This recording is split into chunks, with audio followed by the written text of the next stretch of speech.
The billionaire CEO froze completely, his champagne glass suspended midair as the simple mom's fingers danced across the piano keys. The familiar melody, one he had composed and taught 17 years ago, now floated through the elegant charity gala like a ghost from his past. David Gorman couldn't move, couldn't breathe. This song didn't exist in sheet music anywhere. It lived only in his memory and in the heart of the woman he'd once loved more than life itself. Yet here it was, played perfectly by a stranger, the notes cutting through his carefully constructed walls like they were made of paper. How could this woman possibly know a song he'd written for Samantha Logan all those years ago? A song no one else should know. Welcome to Genie Soul Stories, where we explore the deepest connections of the heart. Have you ever had a moment when your past and present collided so powerfully that time seemed to stop? Share your experiences in the comments below. And don't forget to like this video if you've ever believed that true love leaves an indelible mark on our souls. David Gorman hadn't always been the ruthless CEO of Gorman Global Enterprises, whose name graced skyscrapers in 12 major cities. At 23, he'd been a passionate piano teacher with calloused fingertips and dreams of performing on the world's greatest stages. His small studio apartment had barely fit his upright piano, but the music that flowed from it had filled every corner with life. Back then, his smile came easily, his laughter was genuine, and his heart was open. That was before his father's unexpected death and the crushing responsibility of a failing family construction business. Before he traded sheet music for spreadsheets and concert halls for boardrooms. Before he looked Samantha Logan in the eyes and told her he couldn't be the man she fell in love with anymore. Now, at 42, David lived in a $40 million penthouse where silence reigned supreme. Where a Steinway grand piano sat untouched in the corner, the only object in his sterile home that wasn't chosen by an interior designer. A pristine instrument covered in dust on the inside, much like the man who owned it. Polished and perfect on the outside, hollow and untouched within. His employees feared him. His business rivals respected him. Women desired him for his wealth and power. But no one knew him. Not anymore. Not since he'd deliberately killed the musician in his soul and locked away the ability to feel anything too deeply. The only evidence that David Gorman had once been capable of profound emotion was the framed, worn sheet music beside that neglected piano. An unfinished composition he'd written during those 2 magical years with Samantha. A song without an ending because their love story had been cut short before he could complete it. His executive assistant, board members, and the parade of sophisticated socialites who graced his arm at events would never believe that David Gorman once spent 3 days perfecting a melody that captured the exact shade of blue in a young artist's eyes. Or that he'd whispered promises against Samantha's skin about the life they would build together. A life of music, art, and boundless love. That David Gorman had died 17 years ago. Or so he believed until tonight. 15 miles from David's penthouse, in a modest 2-bedroom apartment filled with framed photographs and the controlled chaos of a 10-year-old child, Kristen Williams leaned over her kitchen table, reviewing her students' practice schedules for the week. The elementary school music teacher's hands were slightly dry from the cheap chalk at school. Her golden brown hair pulled back in a practical ponytail that revealed tired but kind eyes. At 38, Kristen had long ago accepted that her life would never match her youthful dreams of performing on concert stages. Yet she'd found genuine fulfillment in nurturing musical talent in her students, in the evenings spent teaching piano lessons to supplement her modest teacher's salary, and most importantly, in raising her daughter Martha. 5 years had passed since Raymond's death, but his presence remained alive in their small home. His landscape photographs adorned the walls, ordinary scenes transformed through his extraordinary vision. A fallen leaf becoming a ship on an asphalt sea. Morning light through blinds creating prison bars across an unmade bed. Beauty and melancholy captured in perfect balance, much like the man himself. "Mom, did you iron my blue dress for tomorrow?" Martha called from the bathroom, her voice carrying the same mix of practicality and dreaminess that had first drawn Kristen to Raymond. "On your bed, sweetie," Kristen replied, smiling despite her exhaustion. "Are you nervous about playing?" Martha appeared in the doorway, toothbrush in hand, looking far too grown-up for her 10 years. Not about playing. I'm nervous about Mr. Preston being there. He's the one who could give our school those new instruments. Kristen nodded, marveling at her daughter's awareness of adult concerns. Martha had shouldered responsibilities beyond her years since Raymond's death, as if trying to fill the empty space he'd left behind. She noticed everything, especially her mother's sadness, and worked too hard to create moments of joy for them both. "You'll be amazing," Kristen assured her, wishing Raymond could see how beautifully their daughter was growing. "But remember what we always say." Martha rolled her eyes but smiled. "It's not about being perfect. It's about playing with heart." "Exactly." Kristen watched her daughter return to the bathroom, then turned to the worn upright piano against the wall, a thrift store find they'd restored together. She ran her fingers across the keys, not pressing down, just feeling their cool smoothness beneath her fingertips. When Martha went to bed, Kristen would play softly, her fingers finding melodies that expressed what words could not. She had a gift, perfect pitch, and an ability to recreate any piece after a single hearing. Her former piano teacher, an elderly woman named Mrs. Winters, had called it a rare talent, insisting Kristen pursue music professionally. But life had intervened. Pregnancy, marriage, Raymond's increasing depression, and then his death, leaving her with a folder of compositions she'd never shared and dreams she'd folded away like delicate tissue paper. Music remained her sanctuary, the place where she could be completely honest. She played when Martha was asleep, when the weight of single parenthood felt too heavy, when memories of Raymond's final days threatened to overwhelm her. The melodies poured from her fingers, sometimes joyful, often melancholic, always authentic in a way she couldn't be in her everyday life. Tomorrow's charity gala was important. The school desperately needed the music program funding, and her students had practiced tirelessly. What she didn't know was that tomorrow would also bring David Gorman into her life, altering its melody forever. The Grand Horizon Hotel ballroom glittered with wealth and influence. Crystal chandeliers cast diamond-like reflections across marble floors where women in designer gowns and men in bespoke suits mingled, their conversations about charitable giving intertwined with business networking and social positioning. David Gorman entered precisely 45 minutes into the event, late enough to make an entrance, early enough to fulfill his obligation to the evening's host, a business associate who'd practically begged for the prestige of his attendance. His tailored tuxedo and confident stride drew immediate attention, conversations pausing momentarily as people recognized the billionaire whose reputation for brilliance and ruthlessness preceded him. "David, so glad you could make it." The event organizer approached, practically vibrating with excitement. "Your donation alone has nearly doubled our fundraising goal." David offered a practiced smile that never reached his eyes. "Arts education is important. Children should have the opportunity to discover their talents." The words were genuine, perhaps the only sincere thing he'd say all evening, a small echo of the man he once was.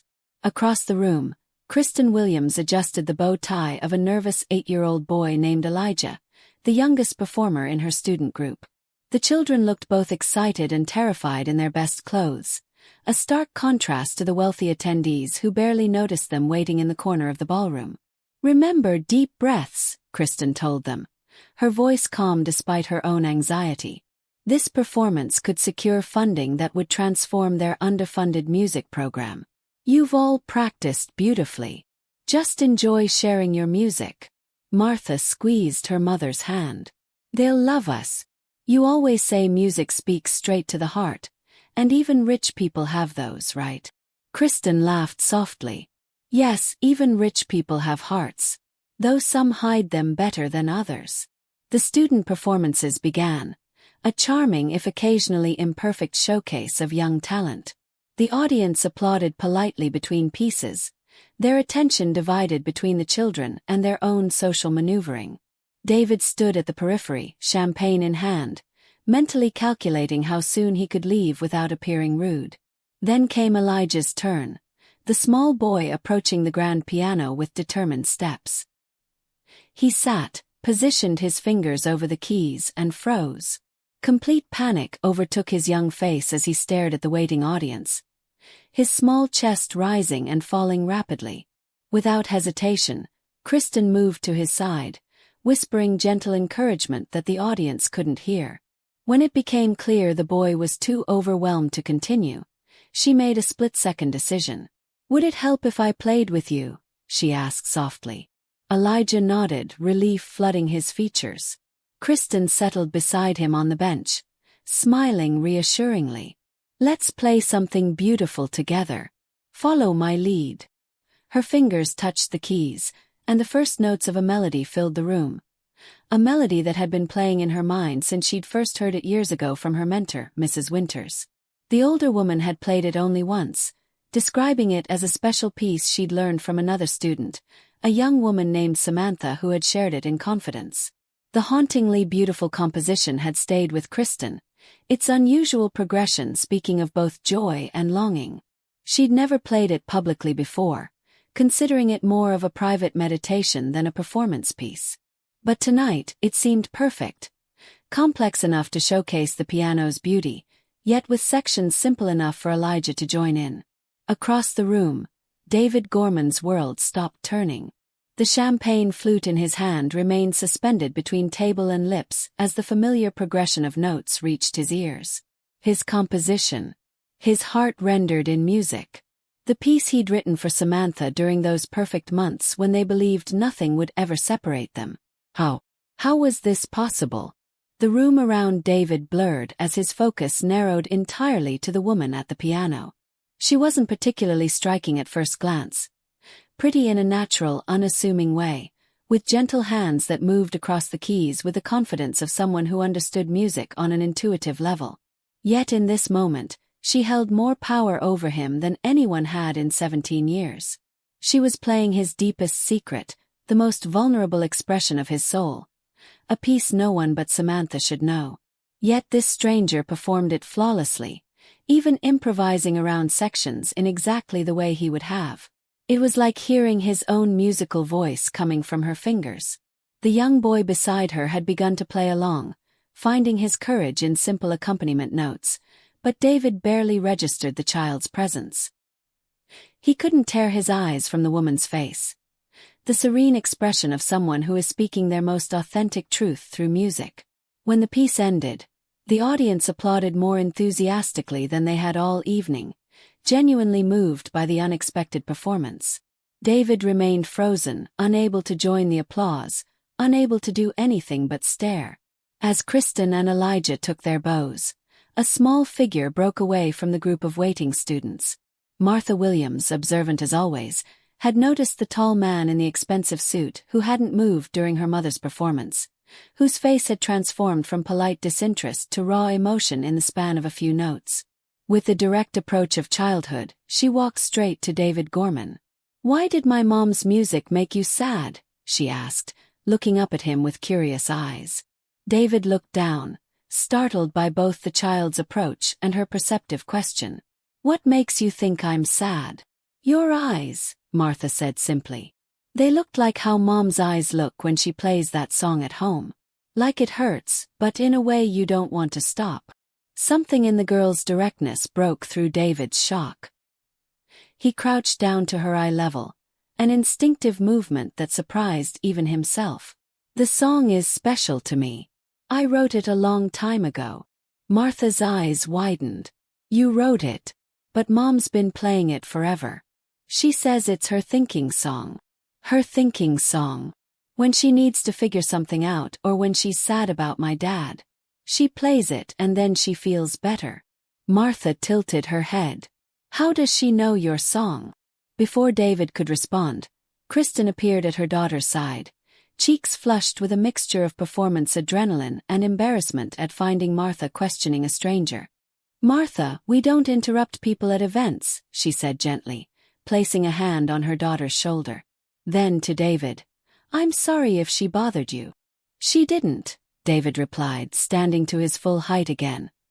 His expression carefully controlled once more. "You play beautifully." "Thank you," Kristen said, something in his intense gaze making her uncomfortable. "We should rejoin the group." "Come on, Martha." But Mom, he wrote your thinking song, Martha protested as Kristen led her away. He said he wrote it. Kristen glanced back, meeting David's eyes in confusion before continuing across the room, her daughter's words echoing in her mind. Impossible. That piece had come from Mrs. Winters, who had learned it from a former student. Throughout the remainder of the event, David couldn't keep his eyes off Kristen Williams. He had his assistant discreetly gather information. Her name, her position at Westview Elementary, her connection to the charity. By the time the evening ended, he knew she was a widow raising her daughter alone, teaching music on a public school salary, and that her students adored her. What he couldn't learn was how she knew his composition. The one piece of his former self he'd never shared with anyone but Samantha. The melody that had poured from him during those perfect days when love and music had been his entire world. 3 days later, a brand new Yamaha grand piano was delivered to Westview Elementary's music room with a simple note. Music changes lives. David Gorman. Along with it came a personal invitation for Kristen to meet the donor at his office. I can't accept this, Kristen said firmly, standing in David Gorman's massive corner office with its floor-to-ceiling windows offering a commanding view of the city. It's extraordinarily generous, but your school's piano is practically falling apart, David interrupted, standing behind his imposing desk. Consider it an investment in education. An investment that happens to come with strings attached, Kristen countered, holding up his handwritten invitation. What do you really want, Mr. Gorman? David studied her. Different from the gala in her simple dress and cardigan, but with the same quiet dignity that had caught his attention that night. The piece you played. Where did you learn it? The unexpected question caught Kristen off guard. From my piano teacher years ago. Why does it matter? Because I wrote it, David said. His voice controlled despite the emotion beneath. 17 years ago, for someone very special. It was never published, never performed publicly. It shouldn't exist outside of my memory. Kristen's eyes widened as Martha's words at the gala suddenly made sense. That's not possible. My teacher, Mrs. Winters, played it once. She said she learned it from a former student named Samantha Logan, David finished for her, the name feeling strange on his lips after so many years of avoiding it. Yes, Kristen whispered. How did you? She was my first love, David said simply. The only person who ever heard that composition. The silence that followed was heavy with implications. Kristen sank slowly into the chair across from his desk, her mind racing. Mrs. Winters said Samantha played it during a lesson once, after learning it from someone special to her. She never mentioned your name. Samantha wouldn't have, David replied, moving to look out the window, his back to Kristen. By the time she would have played it for your teacher, things between us had ended. Badly. Kristen studied his rigid posture, sensing the effort it took for him to maintain his composure. So this piano, this meeting. It's all because I played a song that triggered your memories? David turned to face her. His expression unreadable.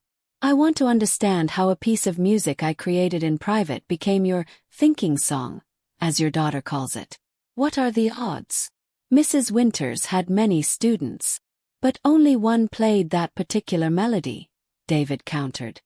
And now, somehow, you play it exactly as I would, with all the emotional nuances I built into it. Why that song? Why did it speak to you? Kristen hesitated, uncomfortable with his intensity but also strangely moved by the vulnerability beneath his polished exterior. It felt unfinished, like a question waiting for an answer. I've always been drawn to it. Something flickered in David's eyes. Recognition, perhaps, or surprise at her insight. It is unfinished. I never wrote the ending. Their gazes held for a long moment before David abruptly changed course. I have a proposition. Private piano lessons once a week. I'll teach you. Kristen laughed in disbelief. I'm a piano teacher, Mr. Gorman. I don't need lessons. Not for your technical skills, he clarified. For this. He pulled open a desk drawer and removed a folder containing weathered sheet music, the original handwritten composition. To understand the piece fully, you need to know where it came from. In exchange, perhaps you can help me understand how it found its way to you. And if I refuse? The piano stays either way, David said. But I think you're curious too. About the coincidence, if nothing else. Kristen should have declined. This powerful, complicated man with his intensity and obvious emotional baggage was the last thing her carefully balanced life needed. Yet the musician in her couldn't resist the opportunity to understand the composition that had become so important to her over the years. 1 month, she agreed finally. 4 lessons. And then we're done. 4 lessons, David echoed, extending his hand to seal the agreement. When their fingers touched, neither was prepared for the jolt of awareness that passed between them. Both withdrew quickly, unsettled by the connection that seemed to extend beyond their musical link. The first lesson took place in David's penthouse the following Saturday. Kristen had arranged for Martha to spend the afternoon with a friend, unwilling to complicate the already strange situation by involving her daughter. The moment she stepped from the private elevator into David's penthouse, Kristen's eyes were drawn to the magnificent Steinway in the corner, dusty despite the otherwise immaculate apartment. "You don't play anymore," she observed, running her fingers lightly over the closed lid. "I haven't touched it in 17 years, David confirmed, watching her from across the room. "Not since I took over my father's company." "Why keep it then?" The question hung between them, too personal for their brief acquaintance. Instead of answering, David opened the piano and gestured for her to sit. "Show me how you interpret the middle section." For the next hour, they existed in a world of pure music. David remained standing, never touching the keys himself but directing Kristen with precise instructions about tempo, emotion, and intent. His knowledge remained impeccable despite his years away from playing. "You're holding back in the crescendo," he observed during a particularly emotional passage. "The notes need to build like waves crashing against rocks, like something fighting to break free." "It feels too aggressive for the piece," Kristen countered. "The emotion should simmer beneath the surface, not boil over." David's eyes narrowed. "I wrote it. I know what it should convey." "You wrote it 17 years ago," Kristen challenged. "The man you are now might interpret it differently than the man you were then." The observation struck too close to home. David stepped back, his expression closing. "We're done for today." As Kristen gathered her things to leave, she paused at the door. "You never answered my question. Why keep the piano if you never play it?" David looked at the instrument, something raw briefly visible in his eyes. "Some ghosts you choose to live with." The second lesson revealed more than either intended. David had been reviewing contracts when Kristen arrived, his dining table covered with legal documents. "I can come back another time," she offered. "No need." He cleared the papers, revealing a photograph underneath. A much younger David with his arms around a beautiful woman with wild curly hair and bright eyes. "Samantha?" Kristen asked softly. David quickly tucked the photo away. "Yes.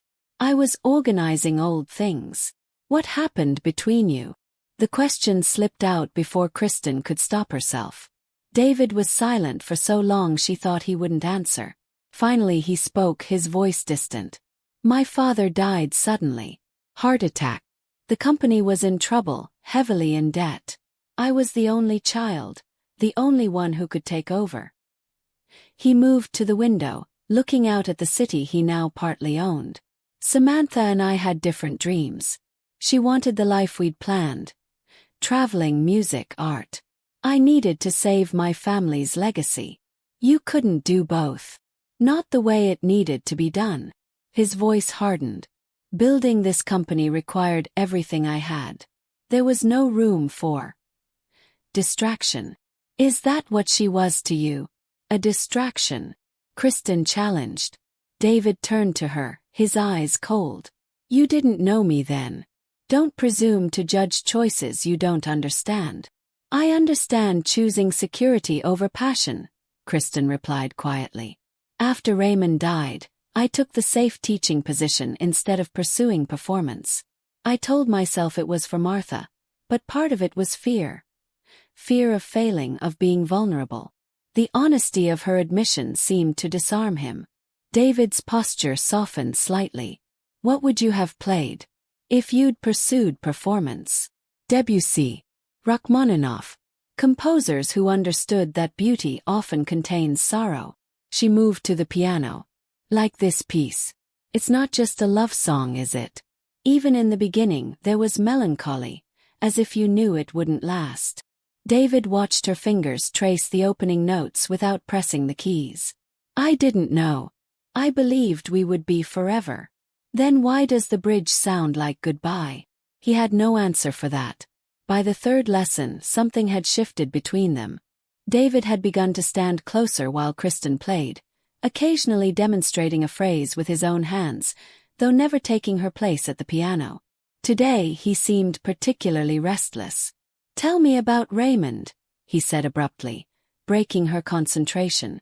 Kristen's hands stilled on the keys. Why? You know about Samantha. It seems fair. She considered refusing, but found herself wanting to share.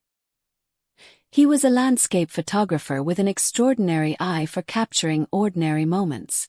Brilliant, gentle, and increasingly trapped in his own mind. Her fingers resumed playing softly. Depression ran in his family. He fought it for years before. She couldn't finish the sentence. Before he lost the battle, David supplied quietly. I'm sorry. The hardest part was explaining to Martha that Daddy didn't want to leave us. That sometimes the mind turns against itself. Kristen played a melancholy sequence. These notes here. They remind me of him.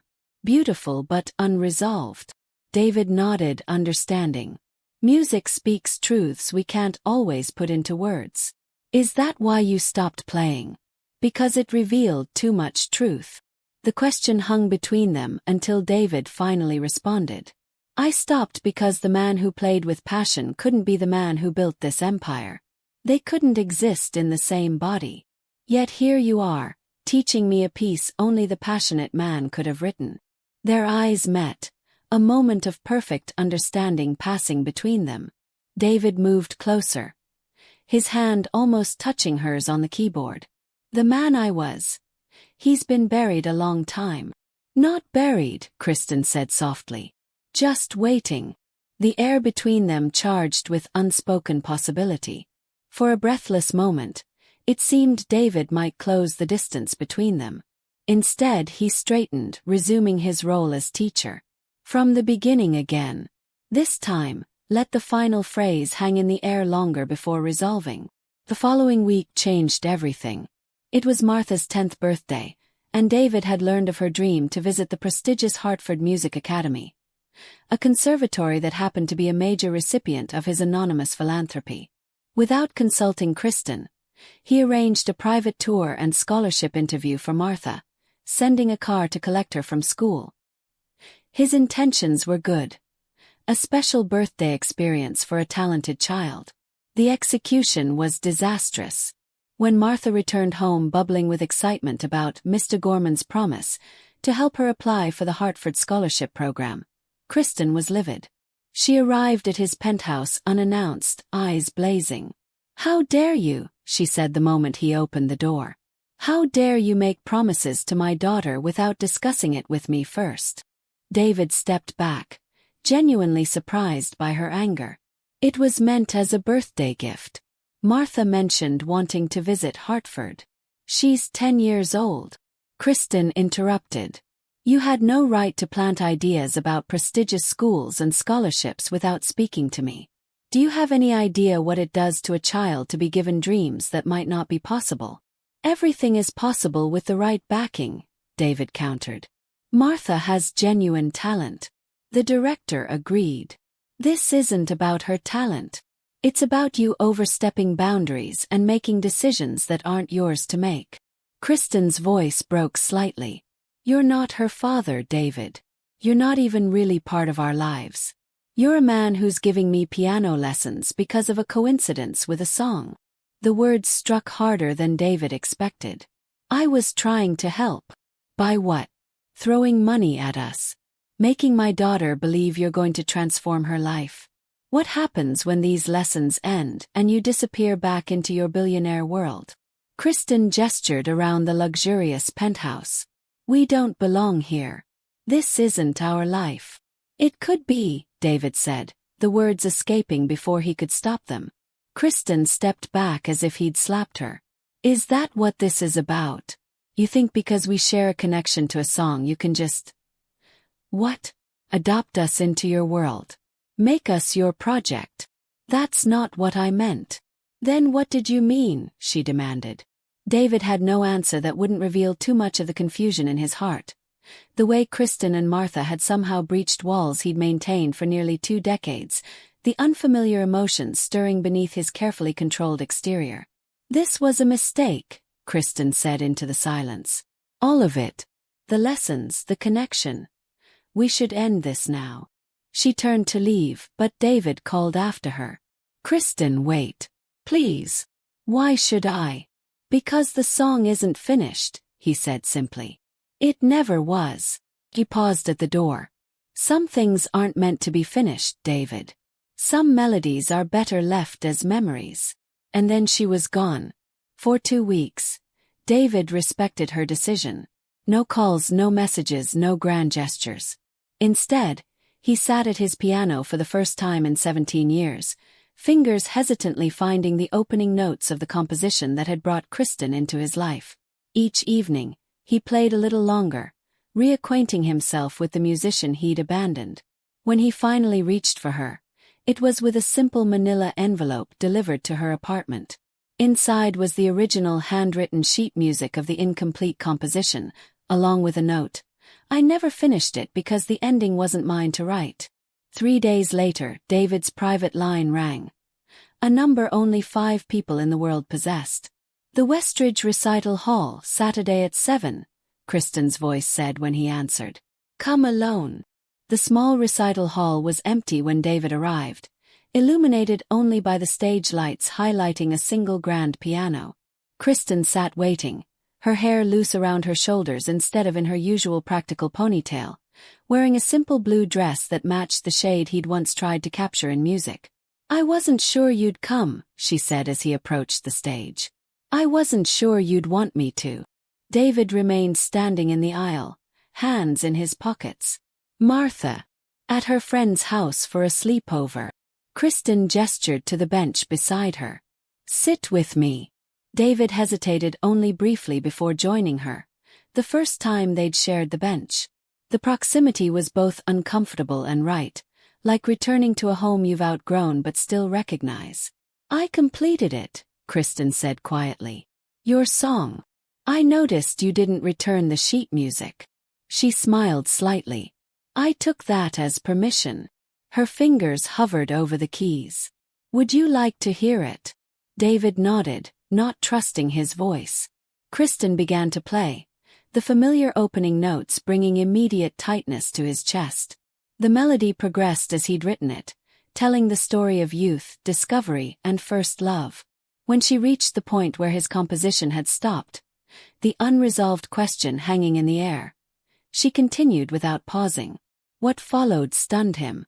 Rather than trying to mimic his style, Kristen had created something entirely new yet perfectly complementary. Where his composition had been youthful passion and unbridled hope, her continuation acknowledged pain and loss, weaving them into a more complex emotional tapestry. The melody matured as it progressed, incorporating elements of grief, acceptance, and finally renewal. David sat motionless, tears gathering in his eyes as she played. She had understood.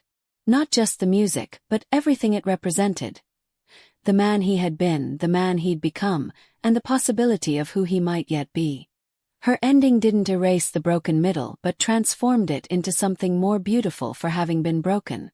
As the final notes resonated through the empty hall, the silence that followed felt holy. That's how it should end, David whispered finally. Not by forgetting the pain, but by making it part of something greater. Kristen's hands rested in her lap. The song was never just about Samantha, was it? It was about the part of yourself you had to leave behind. Yes. The admission cost him, but in this moment of raw honesty, pretense seemed pointless.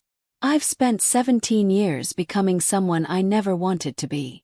And who do you want to be now, David? The question hung between them, more intimate than any touch. David looked at his hands.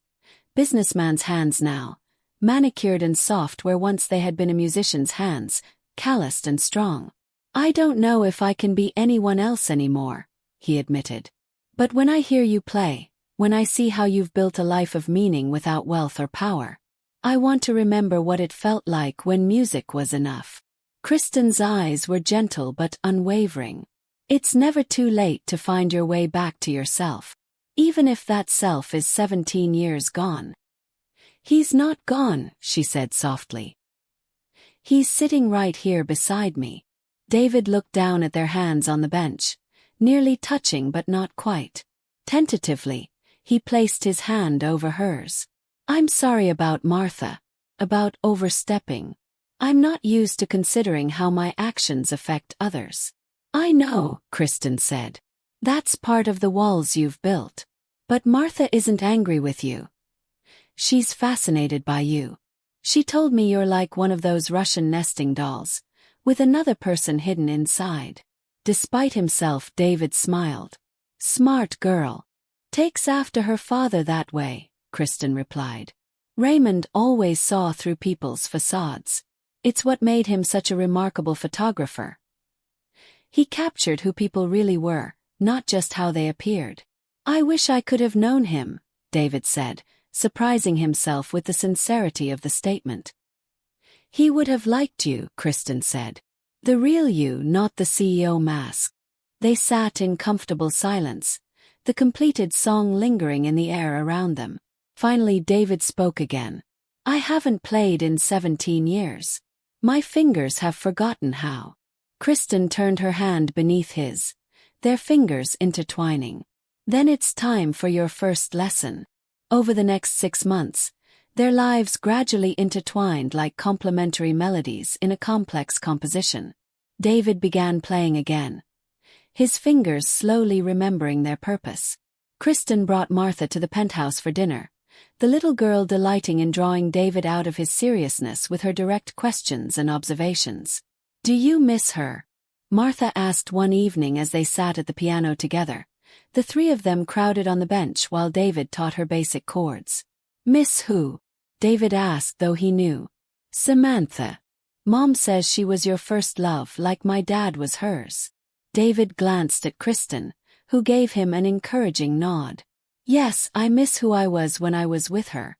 She knew me before I forgot myself. Martha nodded sagely. That's why the song was so sad. Because you lost her and you lost you. From the mouth of babes, David thought, amazed at her insight. That's exactly right. But your mom helped me find part of myself again. And did you find someone to love again like Mom could? Martha asked innocently. The question hung in the air as David and Kristen's eyes met over the child's head. Neither had put words to the feelings growing between them.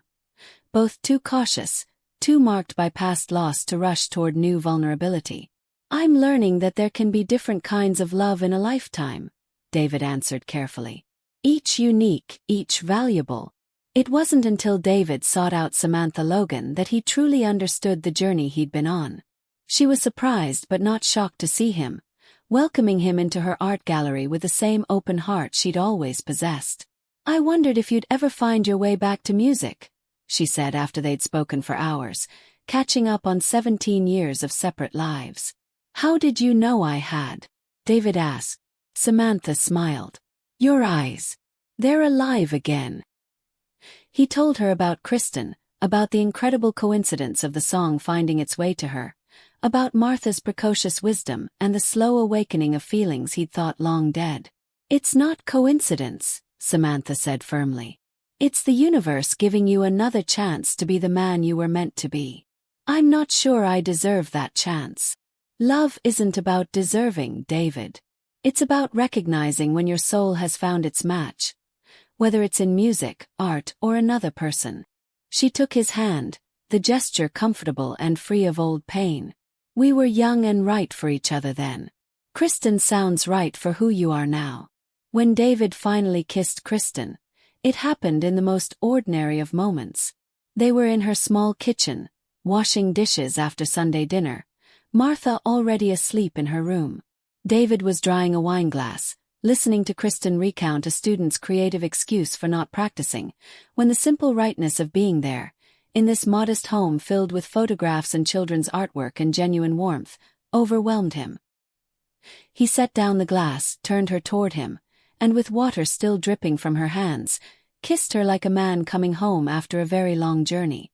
"I love you," he said when they parted, the words rusty from disuse but utterly sincere. "I love who I am when I'm with you and Martha. I love that you see me, the real me, and still want me in your life." Kristen's eyes shone with tears and something else, a joy so pure it made his chest ache. "I love you too. And I'm terrified by it. Because of Raymond. Because loving means risking loss," she corrected. "And I've already lost so much."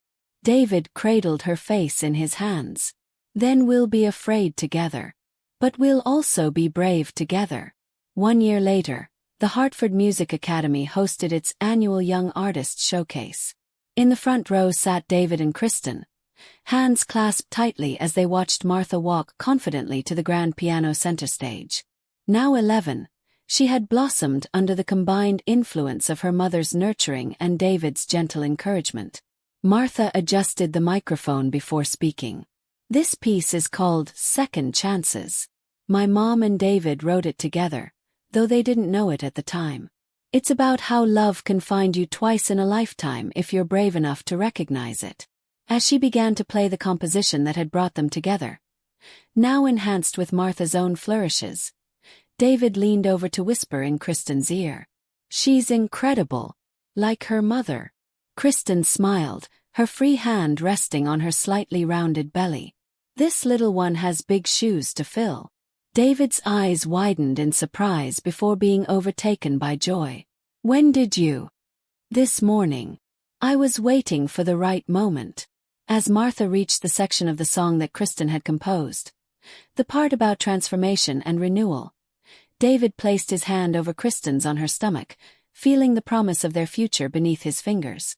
In the audience sat Samantha with her new partner, her genuine happiness for David evident in her smile. Nearby hung one of Raymond's photographs that David had purchased and donated to the Academy, a symbol of how the past was honored rather than erased. When Martha finished playing, the applause was thunderous.